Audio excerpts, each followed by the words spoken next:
शरणं गच्छामि। सम्मानित साथियों, नमो बुद्धाय, जय भीम। आज के अम्बेडकर संदेश में आपका हार्दिक स्वागत है। आज के अम्बेडकर संदेश में कुछ महत्वपूर्ण प्रश्नों पर दृष्टिपात करेंगे।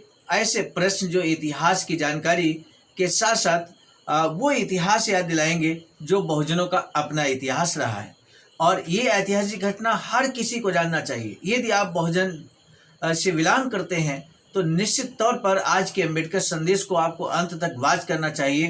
प्रश्न क्या है ये जानना जरूरी है। पहला प्रश्न जिसका हम यहाँ पर आंसर खोजेंगे आज के अम्बेडकर संदेश में, पुष्पमित्र शुंग द्वारा बृहद्रथ की हत्या की गई। मनुस्मृति से इसका क्या संबंध है? क्या मनुस्मृति और पुष्पमित्र शुंग द्वारा बृहद्रथ की हत्या इसमें कोई संयोग है? कब लिखी गई मनुस्मृति? क्या आप जानते हैं कि मनुस्मृति कब लिखी गई, किस काल में लिखी गई? इस ऐतिहासिक घटना को भी हमें जानना चाहिए। जब मनुस्मृति लिखी गई, क्या उस समय छुआछूत थी इस देश भारत में? ये ऐसे ज्वलंत प्रश्न हैं जिनका उत्तर, जिनका जवाब हर बहुजन साथी को मालूम होना चाहिए।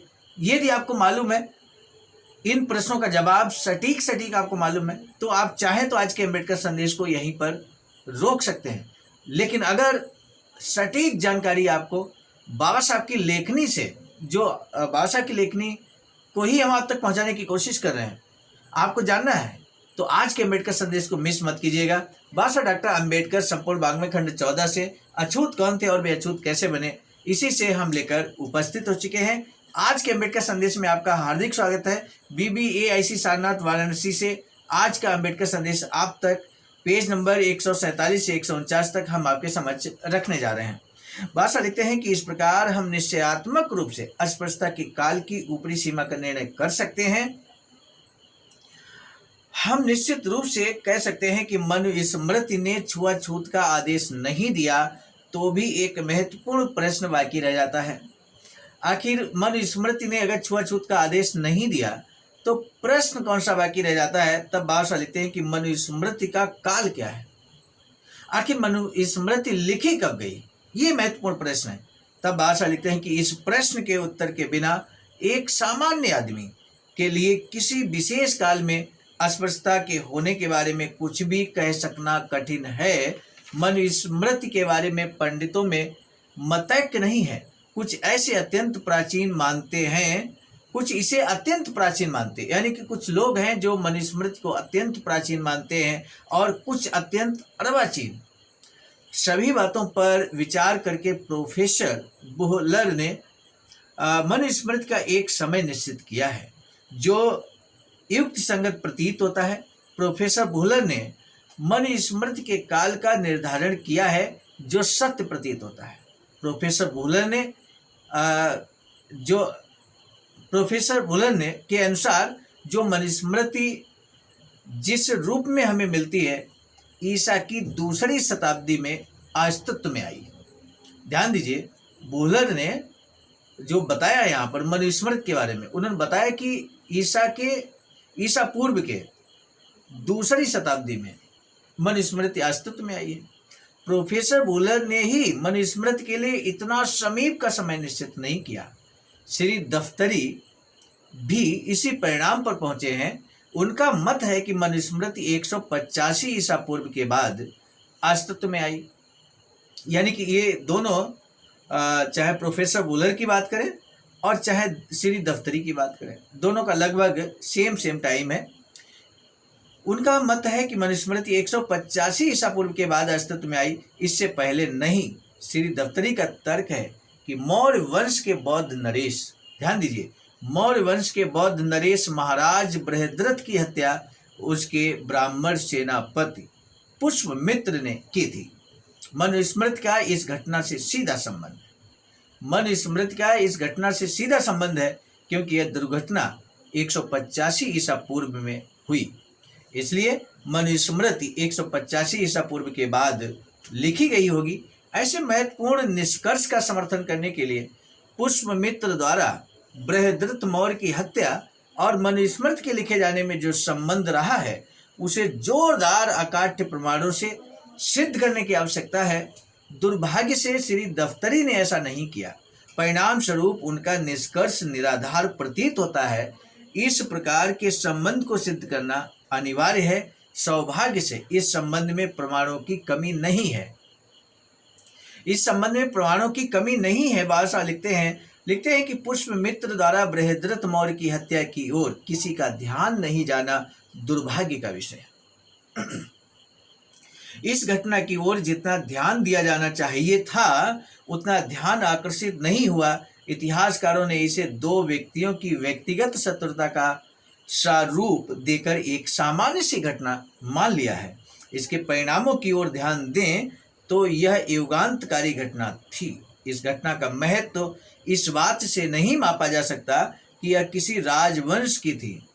शुंगों द्वारा मौर्य का स्थान ग्रहण करना यह फ्रांस की राज्य क्रांति से भी यदि बड़ी नहीं तो उतनी ही बड़ी राजनीतिक क्रांति अवश्य थी। यह एक क्रांति थी, लाल क्रांति। इसका उद्देश्य था बौद्ध राजाओं का तख्ता पलट देना। लाल क्रांति का उद्देश्य क्या था? बौद्ध राजाओं का तख्ता उलट देना। इसके सूत्र संचालक थे ब्राह्मण। इसके सूत्र संचालक कौन थे? ब्राह्मण थे। पुष्पमित्र द्वारा बृहद्रथ की हत्या इस बात की द्योतक है। विजयी ब्राह्मण को अनेकों चीजों की आवश्यकता थी। स्वाभाविक तौर पर इसके लिए यह आवश्यक था कि चतुर्वर्ण को देश का विधान बना दिया जाए। चतुर्वर्ण को देश का विधान बना दिया जाए। बौद्ध इसे अस्वीकार करते ही थे। इसे इस बात की भी आवश्यकता थी कि जिस पशु बलि को बौद्धों ने रोक दिया था उसे विधान का रूप दे दिया जाए। लेकिन इसके अतिरिक्त और भी कुछ चाहिए था।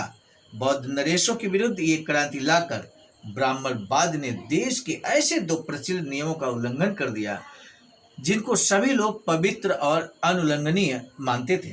पहला यह नियम बनाया कि ब्राह्मण द्वारा शस्त्र का स्पर्श करना भी पाप है। बनाए गए दूसरे नियम के अनुसार राजा का शरीर पवित्र था और राज हत्या पाप है।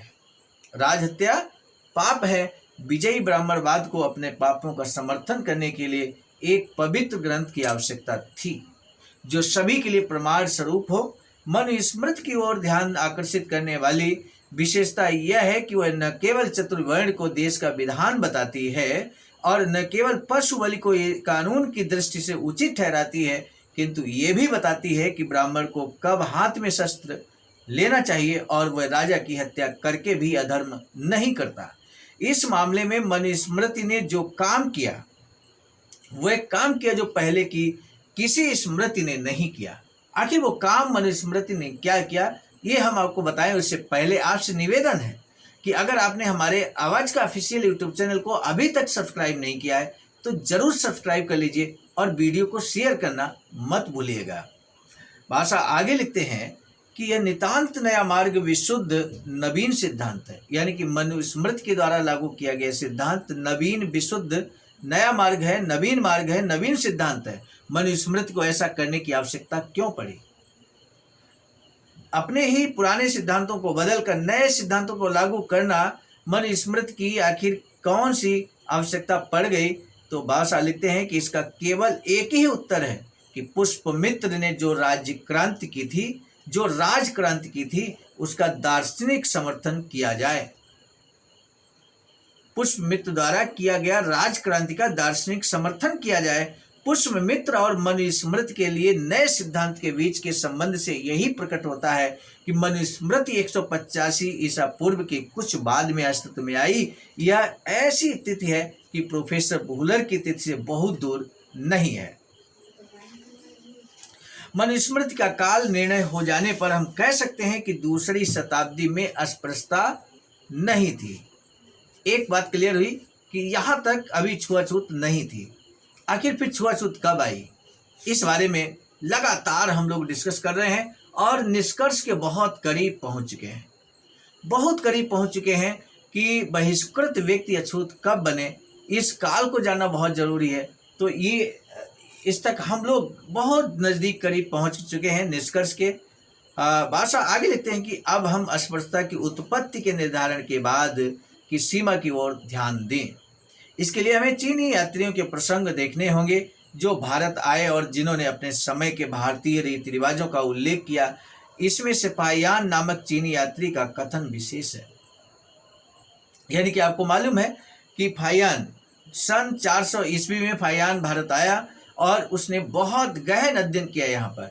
यहाँ की राजनीतिक व्यवस्था का, धार्मिक व्यवस्था का बहुत गहनता के साथ अध्ययन किया और अपना उसने आज अगर प्रमाण के रूप में अगर देखा जाए तो फाहियान को बहुत ही ऑथेंटिक माना जाता है। फाहियान के द्वारा लिखी गई चीज़ें ऑथेंटिक मानी जाती हैं।